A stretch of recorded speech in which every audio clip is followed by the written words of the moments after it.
में जो गरीब लोगों ने कोई घर बनाया था कास्चराय में 4 मरले 8 मरले 10 मरले, उनके ऊपर पिछले 2019 से लेके आज तक उनके सर पे तलवार लटक रही है। हम चाहते थे ये तलवार हट जाए, वो लोग भी जीना इज्जत से जिए। इसमें शेड्यूल्ड ट्राइब कम्युनिटी के लोग ज्यादा इसमें शिकार होते हैं, जैसे हमने जम्मू के सांबा हो, कुटवा हो, उन इलाकों में देखा, कश्मीर में भी बहुत ज्यादा हुआ। और दूसरा ये जो यहाँ सैकड़ों सालों से जो होटल यहाँ चलाते थे, होटल वाले थे, मैंने पहले भी कहा, होटल वाले जो हमसे ज्यादा नेशनल कॉन्फ्रेंस के नजदीक रहे हैं, क्योंकि नेशनल कॉन्फ्रेंस 60 साल सरकार में रही, हम सिर्फ 6 साल में रहे, तो इसलिए उनके साथ उनका ज्यादा ताना बाना है, मगर आज वो भी खतरे में है। वो होटल वालों की जो लीज है वो भी खतरे में है। उनको भी कहा जाता है कि उनकी लीज खत्म करके उस पे ऑक्शन की बात की जाती है, जिसकी वजह से जो कश्मीरी यहाँ जिसके पास होटल की लीज है वो खत्म करके बाहर के लोगों के हाथों में दी जाएगी। और ये इसको हम सही नहीं समझते। हम समझते हैं कि 370 का जो असली मुद्दा है वो जम्मू कश्मीर की जमीन को बचाना है, कैसे बचाए, और खत्म भी इसीलिए किया गया है। तो अब इसको देखते हुए हमने वहीद साहब ने एक बिल लाया है कि रेगुलराइज होना चाहिए। जो गरीब लोगों के पास गासचराय में मकान है, दुकान है, जो है उसको रेगुलराइज किया जाना चाहिए, उनको उसकी ओनरशिप मिलनी चाहिए, मालिकाना हुकूक मिलना चाहिए। इसी तरह जो होटल वाले आज सैकड़ों सालों से होटल चला रहे हैं, यहाँ कोई 150 पुराना होटल की लीज चल रही है, तो उनसे उनके हाथों से छीन के वो बाहर के लोगों को दिए जाने का रास्ता हमवार नहीं किया जाना चाहिए। ये एक हमारा बिल था और मैंने फारूक साहब से जिक्र किया कि आप हमारे बिल पास करने में हमारी मदद कीजिए। आपके पास मेजॉरिटी है, स्पीकर आपका है, असेंबली आपकी है। तो आपको याद होगा कि जब मैंने इस बिल का जिक्र किया तो उस वक्त सुनील शर्मा ने कहा था कि हम देखेंगे ये बिल कैसे आएगा, थ्रेटन किया था, और इस बिल को लैंड जिहाद का नाम दिया था। तो मैं उम्मीद करती हूं कि नेशनल कॉन्फ्रेंस ने जो एक हिसाब से एश्योरेंस दी, क्योंकि कल शमी ओबराय भी मेरे पास आए थे, उन्होंने भी कहा, उमर साहब ने भी कहा कि भाई जो भी प्रो पीपल बिल होगा हम उसको ऑब्स्ट्रक्ट नहीं करेंगे। तो मैं उम्मीद रखती हूं कि हम जो इस वक्त पीडीपी 3 वोट लेके को दूर रखने के लिए एक ऐसी जमात को वोट डाल रहे हैं जो मेरे ख्याल में उस लायक नहीं है,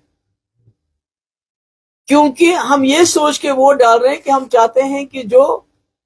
फासिस्ट फोर्सेस हैं, कम्युनल फोर्सेस हैं, उनको किसी भी कीमत पे रोक लेना है।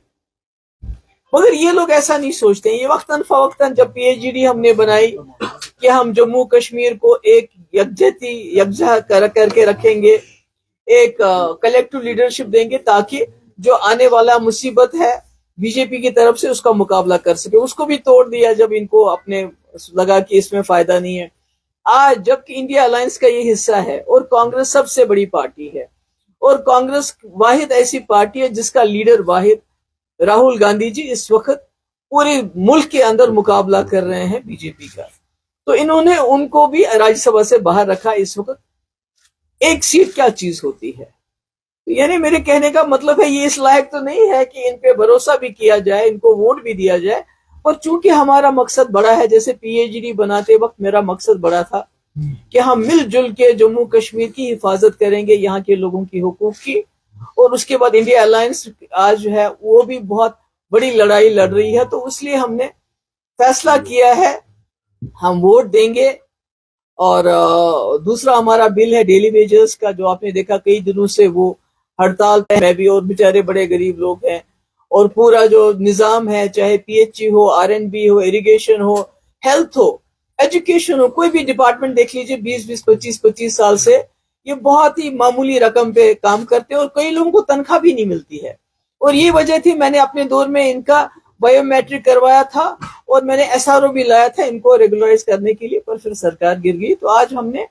इन 2 बिल्स के ऊपर हम फिर से एक बार नेशनल कॉन्फ्रेंस पे भरोसा कर रहे हैं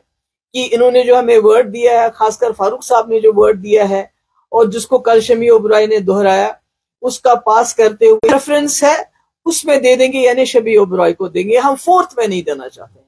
क्योंकि 4th सीट जब ये हार जाएंगे तो सारा इल्जाम पीडीपी के ऊपर लगाया जाएगा कि पीडीपी ने कोई गड़बड़ कर दी है। तो इसलिए हमारी उनसे गुजारिश है کہ ہم نے آپ کو سپورٹ دینا ہے، مگر جو ہم ووٹ ڈالیں گے وہ ہم شبی اوبرائے کے اس کو پریفرنس دیں گے، ہم فورتھ میں نہیں دیں گے، آپ اپنے ووٹ ان کو ڈائیورٹ کر لیجئے فورتھ سیٹ میں، اور ہم تھرڈ سیٹ میں آپ کا سپورٹ کریں گے، کیونکہ ہم نہیں چاہتے ہیں کہ کل کو اگر فورتھ سیٹ بی جے پی جیت جاتی ہے اور ہار جاتے ہیں تو آپ جو اپنی ناکامی کا جو ہے یہ کہہ رہی ہے کہ اوبسٹرکٹ کریں گے، اگر انہوں نے بھی لائی میں نے نہیں کہا اوبسٹرکٹ کریں گے، میں نے کہا عمر صاحب نے کہا کہ اگر کوئی جو پرو پیپل بل ہوگا ہم اس کو اوبسٹرکٹ نہیں کریں گے، اور ہم نے یہ بھی کہا کہ اگر سرکار کو ہمارا بل پسند نہیں ہے وہ اپنا بل لے آئے، گورنمنٹ بل، یہ بچکانہ حرکتیں نہیں کہ پرائیویٹ وہ کیوں پرائیویٹ ممبر بل لائیں گے، وہ تو سرکار میں ہے نا،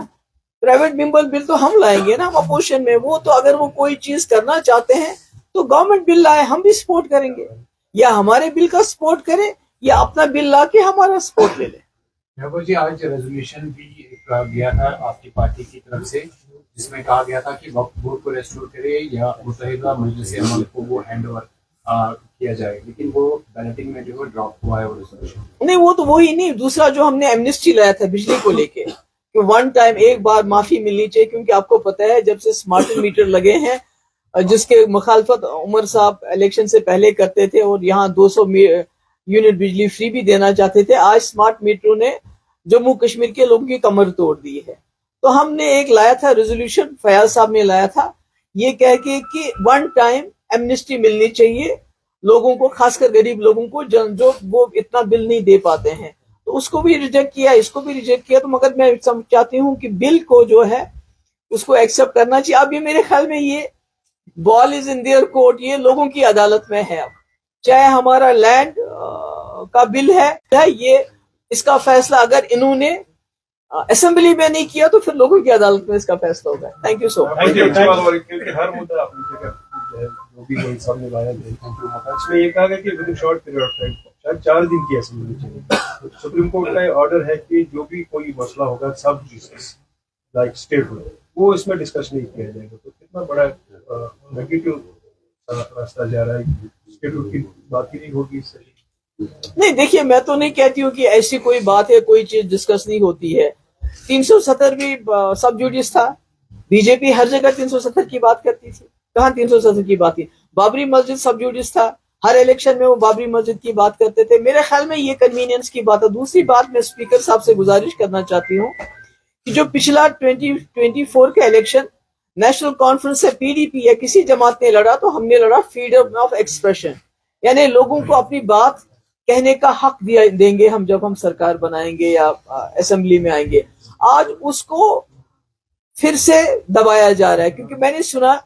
جو بھی جرنلسٹ ہیں، میڈیا کے لوگ ہیں، بہت سلیکٹیو اس میں ان کو اندر آنے دیا جاتا ہے، اسمبلی کے اندر بہت سلیکٹیو ہو رہا ہے، عام جس طرح ہمارے وقت میں کہ آپ کا بل اسمبلی میں نہیں آئے گا، یہ لینڈ جہاد کا بل ہے، تو میں امید کرتی ہوں کہ عمر صاحب اس کے بی جے پی کے ایجنڈے کی پاسداری نہیں کریں گے، وہ اس بل کو دیکھیں گے اسمبلی میں آئے گا بھی اور اس کو پاس بھی کروائیں، اگر وہ ایسا نہیں کرتے تو پھر لوگوں کو فیصلہ کرنا پڑے گا کہ بی جے پی کے ایجنڈے کو امپلیمنٹ جموں کشمیر میں کون کر رہا ہے۔ میڈم، وہ فوٹ پاور رکھتے ہیں، میں نے بڑی سب سے اسمبلی میں پوچھا تھا، میجورٹی ہے پورے ان کے پاس 50 ممبر ہے، نیشنل کانفرنس کے پاس 50 ممبر ہے، بالکل پاس کر سکتے ہیں بل کو، اس کو تو کوئی نہیں روک سکتا، اور ہماری بل میں کوئی ٹیکنیکل اینٹی نیشنل بل نہیں ہے۔ اب دیکھیں نا، سنیل شرما نے کہا کہ یہ لینڈ جہاد کا بل ہے، یہ اینٹی نیشنل بل ہے، تو اگر عمر صاحب بھی ایسا سمجھتے ہیں، ہمارے اسپیکر صاحب بھی ایسا سمجھتے ہیں، تو وہ اور بات ہے، اس کا مطلب کہیں نہ کہیں جو کانگریس کو راجیہ سبھا سے باہر رکھا گیا،